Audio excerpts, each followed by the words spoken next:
আলাইকুম এভরিওয়ান। আজকে আপনাদের মাঝে নতুন একটি রেসিপি নিয়ে আসছি, সেটা হলো কাচ্চি মশলা। এটা আপনারা যে কোনো বিরিয়ানি বা কাচ্চিতে ব্যবহার করতে পারেন। চলুন শুরু করা যাক। এখানে আমি একটা 4 ইঞ্চির দারচিনি নিয়েছি, সেটা আমি ভেঙে 4 ভাগ করে নিয়েছি। সাথে নিয়েছি একটি জয়ফলের মাঝারি সাইজের অর্ধেক করে নিয়েছি।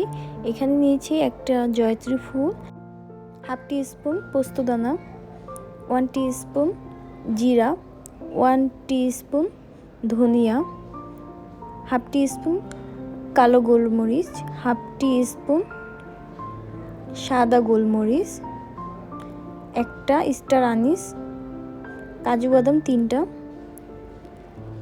কালো এলাচ 3টা মাঝারি সাইজের, কাবাব চিনি 1 টিস্পুন, শাহি জিরা 1 টিস্পুন,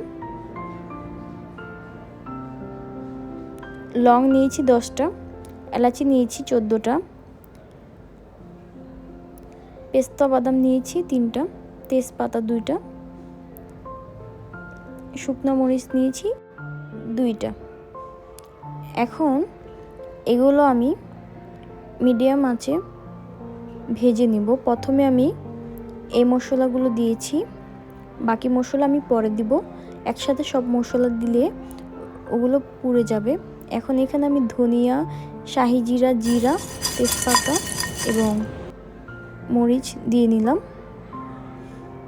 প্রথমে এগুলো দিলে সব একসাথে পুড়ে যেত, এমনভাবে ভাজতে হবে যাতে এগুলো না পুড়ে। এখন আমি ব্লেন্ড করে নিব একটা ব্লেন্ডারে। মশলাটি আপনারা ঠান্ডা করে তারপরে ব্লেন্ড করবেন। আমার গুঁড়ো করা হয়ে গেছে। এটা আপনারা নর্মাল ফ্রিজে 2-3 সপ্তাহ বা 1 মাসের মতো রেখে খেতে পারেন। এই মশলাটা আপনারা একবার হলেও বাড়িতে বানিয়ে বিরিয়ানি বা কাচ্চি বা কাবাবে দিয়ে ট্রাই করবেন।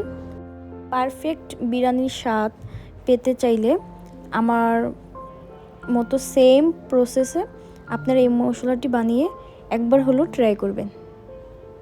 যাদের বিরিয়ানি মজা হয় না, দোকানের মতো স্বাদ আসে না, তার এই মশলাটি একবার হলেও বাসায় ট্রাই করবেন, ইনশাল্লাহ নিরাশ হবেন না।